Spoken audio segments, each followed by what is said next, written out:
먼저 우리를 사랑하여 주셨습니다. 그리고 우리를 복의 근원으로 축복의 사람으로 불러주셨음을 믿으시기 바랍니다. 얼마 전 지구촌 교회에서 열리는 셀 컨퍼런스에 모든 교역자들과 교회의 신청해 주신 권사님들, 집사님들 함께 참여하였습니다. 시간이 가는 것이 아까울 만큼 배움의 내용도 너무나 소중하고 모든 시간도 참으로 귀했습니다.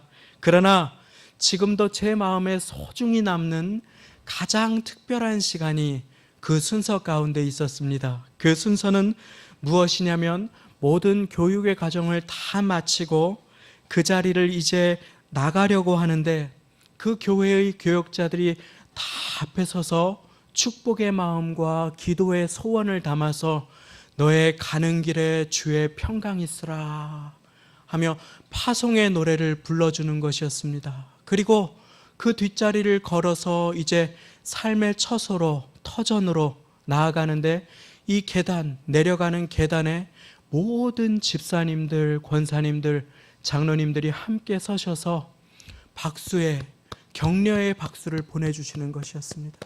믿음의 경주를 잘 마치시기 바랍니다. 축복합니다 하는 마음으로 박수를 막 쳐주시는데 제 인생에 그와 같은 박수를 언제 받아보았는가 기억이 나지 않았습니다.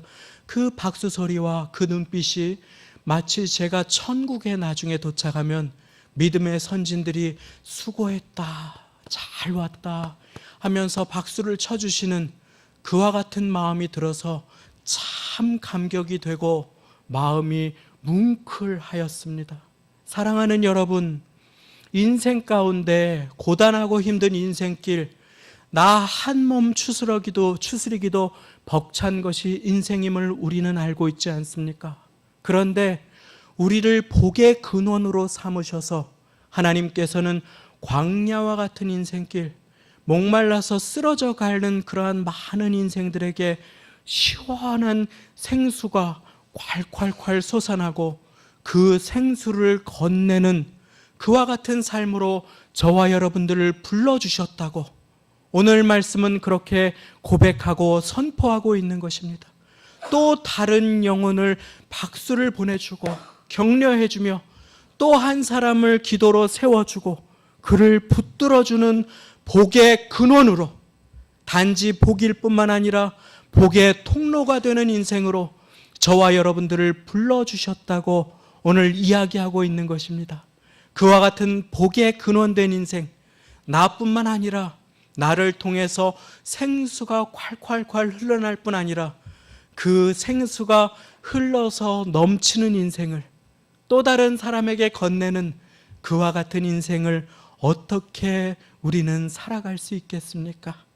가장 우선적으로 우리가 복의 근원으로 축복을 누리며 살아가기 위해서 가장 먼저는 믿음으로 살아가야 한다고 오늘 말씀은 증거하여 주고 계십니다. 제가 오늘 말씀 1절 말씀을 읽어드리겠습니다. 여호와께서 아브라함에게 이르시되 너는 너의 본토 친척 아비집을 떠나 내가 너에게 지시할 땅으로 가라. 우리는 잘 알고 있습니다. 하나님의 명령은 지시한 땅, 이미 보여준 땅으로 가라는 것이 아니라 지시할 땅으로 가라고 명령하고 계십니다. 이것은 한 치 앞도 내일 일을 알지 못하는 우리 인생의 현실을 고스란히 보여주고 있습니다. 지시한 땅, 보여준 땅이 아니라 한 걸음 한 걸음 내가 보여줄 땅으로 가라 라고 주님께서는 명령하여 주고 계신 것입니다. 그때 너는 복의 근원으로 너도 복을 누리고 내 곁의 사람도 축복을 누리게 하는 그와 같은 인생을 살아갈 수 있다고 하나님께서는 약속하여 주고 계신 것입니다.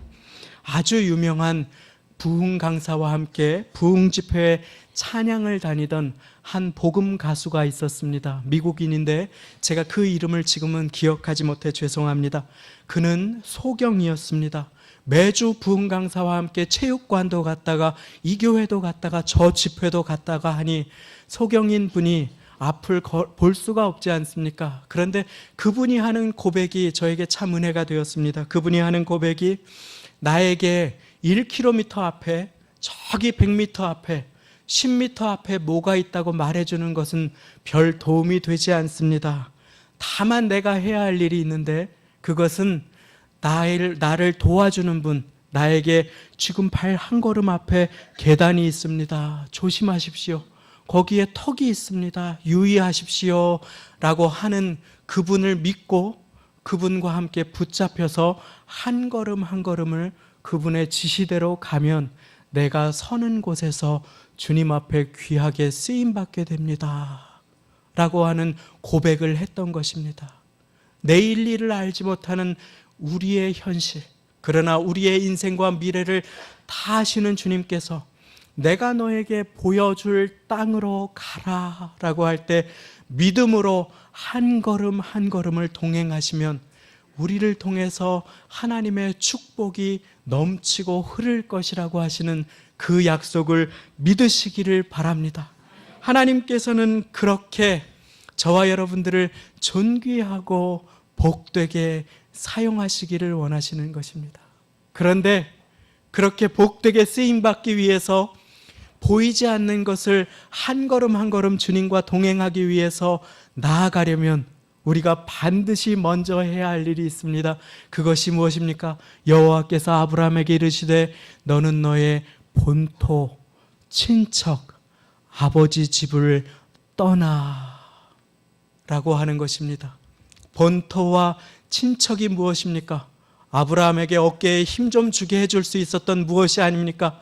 아버지 집이 무엇입니까? 자기가 기댈 언덕, 자기가 보호받을 무언가가 아닙니까?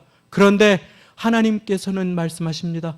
내가 너를 축복하여서 존귀하게 네 인생을 사용하실 것인데 그러려면 너는 너의 본토와 친척과 아버지의 집을 떠나라. 이 말씀이 무엇입니까?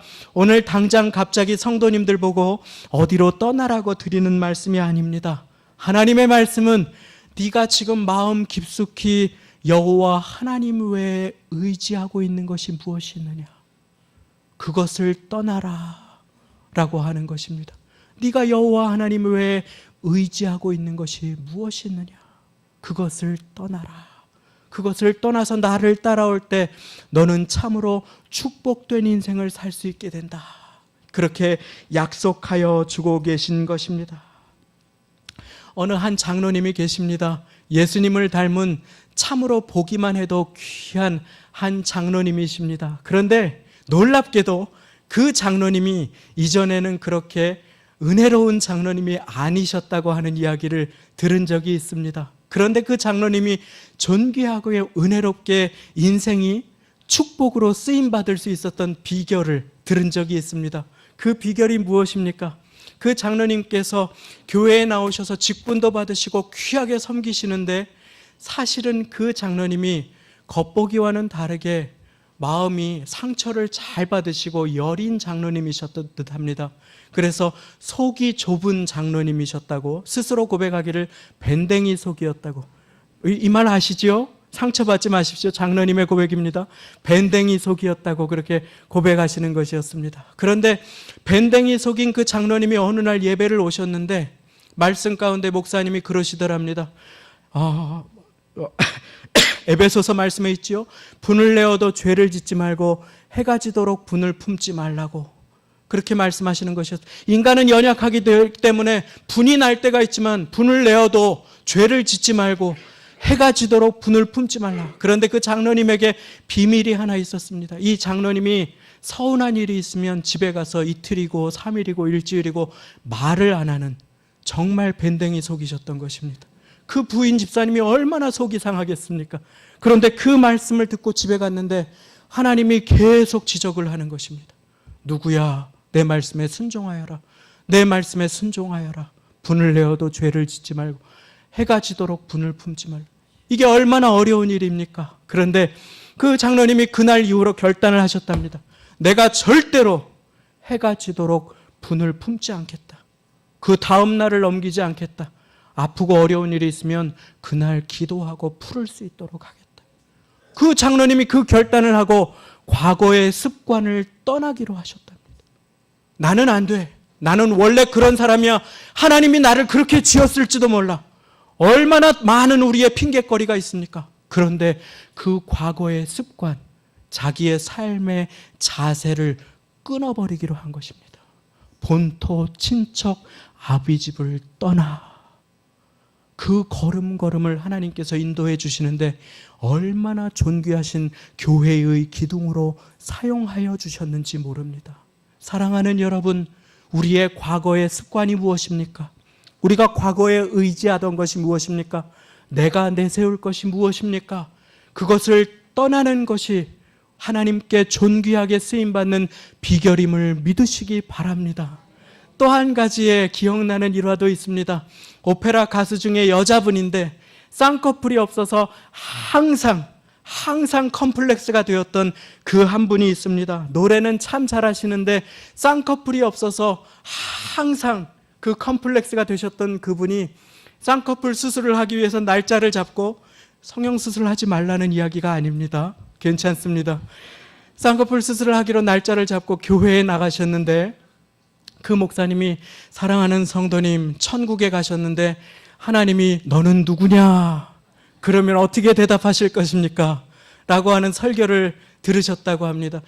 참으로 어떻게 생각하면 유치한 설교가 아닙니까? 그런데 그 말씀을 듣고 곰곰이 생각하다가 바쁜 와중에 그 쌍꺼풀 수술을 취소하고 그리고 외국으로 유학을 가게 되었다고 합니다. 그리고 외국에서 오페라 가수로 그렇게 경쟁률이 치열한 곳에 지원서를 내었다고 합니다. 그런데 그곳에서 다른 유명하고 쟁쟁하고 예쁜 여자 가수들이 많은데 하필이면 자기가 뽑혔다고 하는 것입니다. 그래서 왜 도대체 나를 뽑았습니까? 라고 나중에 그 캐스팅한 사람한테 물어보았다고 합니다.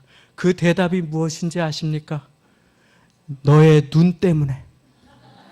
오페라 나비 부인을 하려면 동양 여자가 필요한데 요즘에는 동양 여자들도 너무나 다 예쁜데 당신은 눈에 쌍꺼풀이 없어서 당신을 뽑았다고. 그렇게 하는 것이었습니다. 하나님께서는 우리의 과거의 훈장을 내려놓을 때뿐만 아니라 우리의 과거의 컴플렉스도 하나님 앞에 맡겨드릴 때에 존귀하게 사용하시는 주님이 되심을 믿으시기 바랍니다. 얼마나 감사하며 그 오페라 무대에서 하나님을 노래하였다고 그 가수가 간증하는 것을 목사님을 통해서 전해 들은 적이 있습니다. 이처럼 복의 근원이 되는 인생은 우리의 삶 가운데 내가 이전에 의지하였던 것, 나에게 왜 이것이 없나 불평하지 아니하고 그 모든 것을 다 주께 맡겨버리고 주님과 한 걸음 한 걸음을 믿음으로 동행하는 인생임을 믿으시기 바랍니다. 믿음으로 동행하는 인생, 믿음으로 살아가는 인생은 비이성적으로 살아가는 인생이 아닙니다. 그러나 믿음으로 살아가는 인생은 보이는 것을 전부로 살아가지 않는 인생입니다.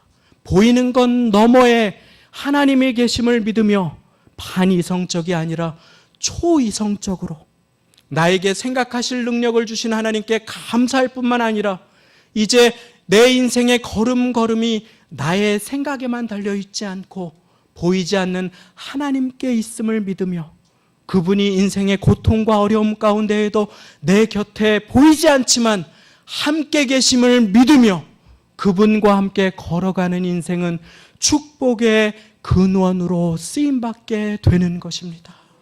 복의 근원으로 살아가는 인생, 믿음으로 살아가는 인생입니다. 그와 같은 인생에 하나님께서는 약속하십니다. 너를 축복하는 자에게는 내가 복을 내리고 너를 저주하는 자에게는 내가 저주하리니 땅의 모든 족속이 너를 인하여 복을 얻을 것이다 하신지라. 땅의 모든 족속이 너의 곁에 있는 사람들이 너 때문에 복을 얻을 것이라. 주님께서는 말씀하여 주십니다.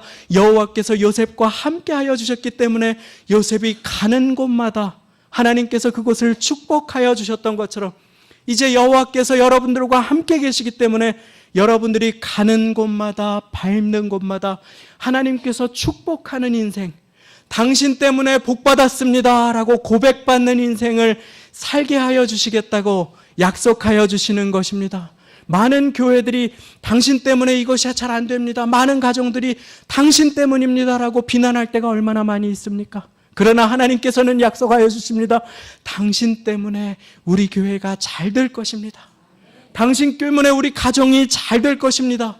이와 같은 고백으로 땅의 모든 족속이 너 때문에 복을 받게 될 것이라고, 너를 인하여 복을 받게 될 것이라고 그렇게 아브라함에게 약속하여 주시는 것입니다. 믿음으로 말미암은 자들은 아브라함의 자손인 줄 알지어다. 우리 모두에게 주시는 하나님의 약속인 것입니다. 자, 우리는 서로가 서로를 시험 들게 하는 자들, 당신 때문입니다 비난하는 자들이 될 수도 있고, 우리가 서로가 서로를 축복하는 복의 근원된 주님의 입술로 쓰임받을 수 있음을 믿으시기 바랍니다. 척 스윈돌이라고 하는 아주 유명한 설교가가 있습니다. 제가 외국에 있을 때에도 라디오를 틀면 자주 그분의 음성이 나올 만큼 아주 유명한 분이십니다. 그분의 별명이 황금의 입술입니다. 왜냐하면 너무너무 설교를 은혜 가운데 잘 하시기 때문입니다. 그런데 저에게 소망이 있습니다. 그분이 젊은 시절에 2번이나 부임한 교회에서 쫓겨났는데 그 이유가 설교를 못해서 2번이나 부임한 교회에서 쫓겨났다고 하는 것이었습니다. 그리고 3번째 새파란 나이에 젊은 분이 한 교회에 부임을 해서 가셨습니다. 그러니 얼마나 위축이 되고 긴장이 되겠습니까? 하나님께서 나를 쓰실 수 있을까? 내 부족함, 내 연약함 어떻게 할까? 얼마나 두려움이 컸겠습니까? 그런데 깜짝 놀랄 일이 일어났습니다. 그 교회 성도님들이 이 목사님에게 믿음의 고백을 들려주는 것이었습니다. 목사님 때문에 우리 교회는 복받았습니다. 하나님께서 목사님을 복의 근원으로 귀하게 쓰실 것입니다. 목사님 때문에 우리 교회가 부흥할 것입니다.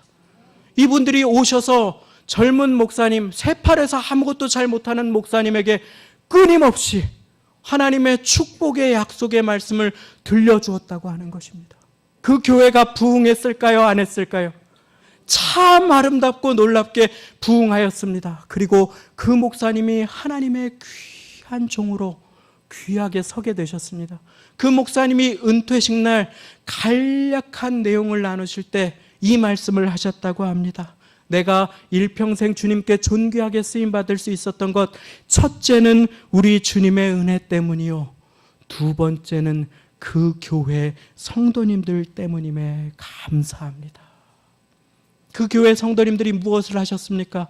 복의 근원으로 부르심 받은 그 약속, 너 때문에 복을 받을 것이다, 나 때문에 저 목사님이 복을 받을 것이다, 나 때문에 우리 교회가 복을 받을 것이다, 나 때문에 우리 구역이 잘 될 것이다 라고 하는 것을 입술로 믿음으로 선포한 것입니다. 목회자만 성도님들을 축복할 수 있지 않습니다. 성도님들께서도 우리 목회자들을 축복할 수 있습니다. 목회자님들도 축복이 필요합니다. 우리 모두는 축복과 은혜가 필요한 것입니다. 한번 옆에 있는 분과 고백하겠습니다. 당신 때문에 부흥할 것입니다. 당신 때문에 잘 될 것입니다. 당신 때문에 잘 될 것입니다. 이 고백을 우리가 언제 해보았습니까? 당신 때문입니다. 당신 때문입니다. 원망할 때가 얼마나 많이 있습니까? 그러나 당신 때문에 잘 될 것입니다. 당신 때문에 축복받을 것입니다. 이 고백을 하나님께서 들으십니다. 네가 말한 대로 행하리라고 우리는 기억하고 있지 않습니까? 자, 여기에서 우리는 한 걸음 더 나아가야 합니다. 아브라함이 부족하고 연약했지만 믿음을 따라 살아갈 때에 그 믿음은 자기를 향한 믿음이 아니었습니다. 그 믿음은 하나님의 약속을 따른 믿음이었습니다. 그렇게 아브라함은 4절 말씀에 보면 쫓아간 것이 있습니다. 제가 읽어 올립니다. 이에 아브라함이 여호와의 말씀을 쫓아갔고 롯도 그와 함께 갔으며 아브라함이 하란을 떠날 때에 그 나이 75세였더라. 자, 저를 한번 따라해 보시겠습니다. 이에 아브라함이 여호와의 말씀을 쫓아갔고, 아멘. 75세의 아브라함은 말씀으로 사는 인생을 시작합니다. 할렐루야! 늦지 않았습니다. 75세가 넘으신 분들도 지금 부르실 때가 가장 좋은 때임을 믿습니다. 20대의 분들이 계십니까? 30대의 분들이 계십니까? 무엇을 두려워하십니까? 아브라함이 75세에 여호와의 말씀을 쫓아갔기에 하나님께서는 100세에 그의 인생의 약속을 이루어 주셨습니다. 축복이 임하게 하셨습니다. 할렐루야! 오늘 시작하십시오. 늦지 않습니다. 이에 아브라함이 여호와의 말씀을 따라갔고, 그런데 여호와의 말씀을 따라 걷는 인생길이 쉽지만은 않았습니다. 아브라함은 광야와 같은 인생길, 그 인생길을 홀로 걸었다고 착각할지 모릅니다. 외롭다고 힘들다고 생각할 수 있었습니다. 그러나 우리가 명심해야 할 것이 있습니다. 아브라함이 여호와의 말씀을 쫓아갔고, 오늘날의 말로 따라갔고 라고 하는 것은 무슨 말입니까? 말씀이신 여호와 하나님께서 아브라함의 인생에 앞서가셨다고 하는 의미임을 믿으시기 바랍니다. 예수님께서 나를 따라오너라 명령하십니다. 그때 그 명령은 내가 앞서가겠다고 하는 약속인 것을 믿으시기 바랍니다. 외로운 인생길, 고단하고 힘든 인생길, 하나님께서는 말씀을 따라 걸어가기로 순종하는 그 사람을 결코 홀로 두지 아니하시고 그 인생길에 먼저 가시고 앞서 가시겠다고 약속하여 주십니다. 먼저 가시는 하나님이라는 말씀이 무엇입니까? 막 빨리 가셔서 우리가 못 따라오게 하시는 하나님이십니까? 동행하지 않고 앞에만 가시는 하나님이십니까? 그렇지 않습니다. 먼저 가시는 하나님은 앞서 가시며 우리를 인도해 주시는 하나님이심을 믿으시기 바랍니다. 아브라함의 걸음이 늦춰질 때는 기다려 주시고, 부르시며 함께 걸어가시고 앞서 싸우시는 여호와 하나님이 되어주셨음을 오늘 말씀이 보여주고 계신 것입니다. 이에 아브라함이 여호와의 말씀을 따라갔고, 하나님의 말씀이 임할 때 하나님의 말씀을 기억하고 그 말씀에 순종해 보십시오. 해가 지도록 분을 품지 말라고 하시는 그 말씀 하나를 기억한 그 장로님을 통해서 많은 사람들이 예수님을 알게 되셨던 것처럼 우리는 과거의 습관과 나 자신을 떠나서 뛰어넘어서 이제는 말씀을 따라가는 인생으로 살아가야 하는 것입니다. 앞서 가시는 하나님, 먼저 가시는 하나님, 제가 여러 번 간증을 드렸습니다. 그러나 또다시 한번 간증의 말씀을 드립니다. 외국에서 살면서 앞으로의 인생의 걸음을 위해서 갓난아기를 두고 기도를 할 때였습니다. 창세기 12장 말씀을 통해서 하나님께서 갑자기 한국으로 가라는 마음을 제 마음 가운데 주셨습니다. 이제 외국 생활이 잘 정착되고 아기도 태어났는데 갑자기 한국에 가라고 하시니 얼마나 당황이 되는지, 갈 교회도 아무런 곳도 머물 집도 정해지지 않았는데 한국으로 들어가라는 말씀이 마음에 들리는 것이었습니다. 그래서 집사람하고 함께 기도할 때에 집사람에게는 다른 음성이 들렸으면 좋겠다. 그래서 내가 잘못 들었는가 봐 하고 그냥 지나가면 좋겠다 하고 날짜를 정해서 기도하고 물어보았습니다. 그랬더니 집사람도 한국으로 가라고 했다고 그런 마음으로 받았다고 하는 것이었습니다. 정해진 것이 하나도 없는데 어떻게 하면 좋을까?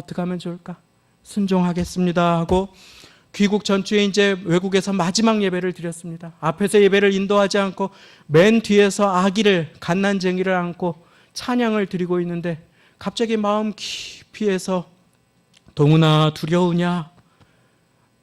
네가 아기를 안고 있는 것처럼 내가 너를 안고 가겠다. 내가 너의 인생에 앞서 가겠다. 먼저 가고 함께 가겠다. 사람이 광야에서 아들을 안고 간 것처럼 내가 너를 안고 가겠다. 그런 말씀이 제 마음에 들리는 것이었습니다. 그래서 깜짝 놀랐습니다. 그리고 그렇게 순종하여서 한국으로 귀국하게 되었습니다.